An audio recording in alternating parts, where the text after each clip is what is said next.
kabar gembira dari Dude Herlino, istrinya Alisa Subandono umumkan jenis kelamin anak ketiga. Ada program terbaru di SCTV, ya, sama seperti tahun lalu sebenarnya, FTV Ramadan. Kemudian yang berbeda adalah tahun ini Allah berikan izin untuk istri hamil anak ketiga. Jadi Ramadan tahun ini memang berbagi waktu untuk menjaga Ica, ya, karena ini sudah masuk bulan ke-7 menuju ke-8. Jadi ruang geraknya segala macam sudah agak berkurang gitu. Jadi juga saya membackup lah di rumah gitu ya buat ini. Berarti tidak dilebatkan dalam peran apapun di Ramadan ini, Mbak Ica? Oh, dilibatkan. Oh, dia masih dilibatkan. Ibu hamil kan boleh untuk beraktivitas kan boleh. Oke. Tinggal yang penting dia tidak dipaksakan gitu ya, dan dia tahu di mana saat badannya udah harus istirahat, ya dia harus tahu sendiri. Tapi saya berusaha mengingatkan terus gitu, jadi jangan sampai istirahat dulu. Soalnya Mas Dude juga mengurangi syutingnya, mengurangi kegiatannya bagi Mas Dude. Kalau syuting sih tetap jalan ya. Ini hari ini saya langsung syuting dari malam. Jadi dan pola ini kan Ica juga udah paham ya. Tapi yang penting kan saya pantau dulu lewat telepon, video call segala macam. Sejauh semuanya aman-aman aja sih, insya Allah dia bisa berjalan dengan baik. Syuting aman, terus Ica juga mudah-mudahan puasa. Mungkin ada keluhan nggak sih dari istri akhir-akhir ini, mungkin lebih terasa apa gitu? Iya, masuk bulan ke-7 memang kan perutnya lebih besar ya. Betul. Kemudian ruang geraknya juga agak sedikit terbatas gitu. Misalnya kalau naik tangga gitu ya, saya sudah bilang itu pelan-pelan aja nih, kalau memang nggak perlu sering-sering jangan sering-sering gitu. Karena laki-laki kan nggak tahu nih rasanya hamil kayak apa. Jadi saya berusaha mengingatkan aja supaya Ica tahu di mana saat dia capek ya jangan dipaksakan, dan dia bisa istirahat. Bukan seperti itu aja sih. Kalau saya lebih mengingatkan aja sebenarnya. Kemudian nanti rencana juga kayaknya tetap berpuasa kan di Ramadan nanti. Nah, kemarin kita udah konsul sama dokter kandungan. Kata dokter boleh puasa asal ibunya tidak ada keluhan apapun. Dia tetap sehat, nggak pusing kepalanya, kemudian nggak merasakan sesuatu yang agak lain di badan gitu, itu boleh berpuasa. Jadi kita lihat kalau nanti Ica last minute nih udah mendekati hari bulan puasa, dia mau puasa dan dia sehat, saya pikir nggak ada masalah. Tapi di kehamilan ketiga ini nggak ada masalah apa kan di KIC-nya mungkin? Alhamdulillah. Kalau paling mual-mual itu biasa. Di bulan 1 sampai bulan ketiga itu lumayan inilah. Dia makan kayak membentar, sudah sebentar. Makannya jadi waktu durasi makannya jauh lebih lama lah. Jadi bulan 1 sampai 3. Masuk bulan keempat, alhamdulillah semuanya udah. Waktu itu minta apa sih Kak Ica sendiri pas di bulan? Nah, Ica itu dari kehamilan anak pertama itu enggak ngidamnya, cuma pengen makan jajanan pasar, gemblong, risol, kue lapis gitu-gitu ya. Dia memang suka dari dulu tuh itu.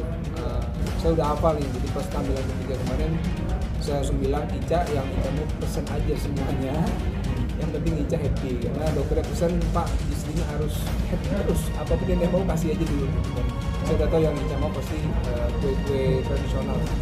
Udah masuk di bulan ke-7 ya Kak ya? Ya. Udah di USG belum kita anak-anak? Udah, alhamdulillah hasil USG insya Allah 99% menurut dokter itu perempuan. Nah, jadi 2 kemarin kan sudah laki-laki, yang 1 2. Nah, yang 3 insya Allah perempuan. Ya mohon doanya mudah-mudahan semuanya sehat. Berarti dia semakin lengkap dong Mas Dude keluarganya. Nah itu dia. Karena saya belum pernah punya anak perempuan ya, jadi saya cuma ngelihat kakak saya, sepupu saya punya anak perempuan. Katanya anak perempuannya agak berbeda ke ayahnya gitu. Jadi saya pengen lihat nanti gimana sih rasanya punya anak perempuan. Apakah setelah ini mungkin udah stop, udah cukup 3 anak aja Mas Dude setelah ada perempuan? Nah itu nanti saya harus ada sidang paripurna dulu sama Ica ya. Ya pokoknya saya sih ikut Ica aja. Kalau dia kan yang ambil kan dia, yang merasakan kan Ica gitu ya. Kalau saya sifatnya lebih support aja, dan gimana anak yang sudah ada kita didik dengan baik. Tapi kemarin tuh program atau emang natural gitu aja sih? Natural kemarin itu. Sebenarnya beberapa tahun yang lalu Ica pernah hamil yang ketiga, keguguran. Nah, ini yang keempat sebenarnya. Yang keempat, dan ya alhamdulillah memang kita nggak ada program apapun, senaturalnya aja, tapi ya Allah kasihan. Ya. Oke, ini kan tadi kan anak keempat ya kayak mungkin akan sebelumnya agak lebih berhati-hati nggak sih, lebih kayak menjaga banget atau mungkin seperti apa? Betul, jadi pas ketiga itu hamil yang ketiga dan keguguran itu sebenarnya buat saya, karena saya belum pernah Ica mengalami seperti itu kan, kok bisa gitu ya. Terus saya tanya-tanya sama dokter yang memang kondisi janin dan di rahim juga kan kondisinya beda-beda gitu ya. Ada yang kuat, ada yang, tapi tergantung lagi kondisi ibunya, fisiknya dan sebagainya. Jadi pada saat hamil keempat ini langsung kita ke dokter dan saya langsung bilang ke Ica bahwa harus dijaga banget nih gitu ya kan, Allah udah kasih, kita harus jaga dengan baik dan mudah-mudahan setelah lahiran nanti tetap Mas Dudi bicara puasa dong Mas Dudi, yang biasanya Mas Dudi puasa tuh makanan atau minuman apa sih yang harus dikonsumsi sama Mas Dudi gitu setiap buka atau pas sahur? saya sih makanan apa aja ya yang disiapin saya di lokasi syuting, misalnya ada makanan apapun yang disiapkan ya saya makan. Cuma kalau yang diusahakan ada terus tuh buah gitu, di sahur dan dibuka gitu. Karena ya saya merasa butuh vitamin, butuh stamina kan, jadi dengan makan buah bisa lebih ya. Ya Mas Dudi, untuk tahun ini mungkin ada target apa sih yang pengen dicapai dari Mas Dudi? Mungkin dari sisi kayak mau hafalan lagi Al-Qur'annya, maksudnya mau hatam Al-Qur'an atau apa gitu, mungkin target yang ingin dilakukan. Kalau sekarang karena anak yang pertama juga sudah masuk di dalam sekolahnya itu ada program tahfiz ya, jadi dia menghafalkan. Paling target saya sekarang adalah memotivasi Rendra ini supaya dia tetap semangat dalam menghafal. Kemudian yang berikutnya target saya adalah memastikan Ica kondisinya sehat sampai lahiran, karena nggak jauh setelah Idul Fitri dia akan lahiran gitu. Di dokter bilang nanti Idul Fitri jangan mudik, jangan kemana-mana, di rumah aja supaya nggak capek, karena itu udah masuk bulan ke-8, masuk 9 gitu ya. Jadi ya saya juga harus selalu standby, ya insya Allah mudah-mudahan lancar. Kalau anak udah mulai puasanya udah mulai full. Sudah dari tahun lalu ya. Ya walaupun ada beberapa bolong juga gitu ya. Terutama Malik yang masih kemarin kan tahun lalu dia masih percaya. Tapi ada dia berapa hari sampai full gitu ya. Kita kasih semangat, beli hadiah, kasih insentif lah. Pokoknya kalau nanti bisa full, ayah beliin ini.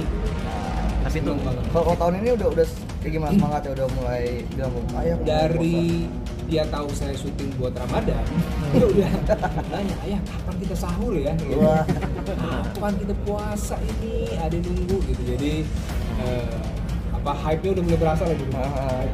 tapi emang selalu memberikan reward tiap puasa gitu ke anak-anak. Iya. Kalau di full ya,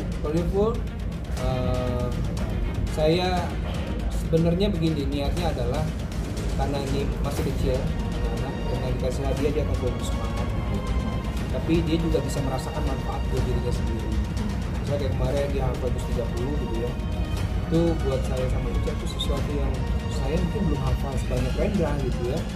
Itu yang luar biasa sih misalnya. Alhamdulillah. Jadi dia juga merasakan kalau sholat sebenarnya bacaan yang bisa dia baca gitu sekarang. Tapi kita kasih juga hadiah supaya dia seneng tapi manfaatnya juga dia bisa rasakan. Nah, menjelang puasa ini ada tadi ritual yang memang Kak Duda selalu lakukan tiap tahunnya, tiap puasa itu seperti apa sih?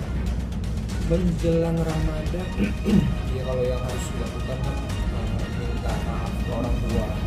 Kebetulan alhamdulillah orang tua masih sehat, mertua juga masih sehat. Jadi itu fokus utama kita dulu. Terus juga silaturahmi lah kayak ustaz gitu ya. Kan saya dulu juga ada pengajian rutin.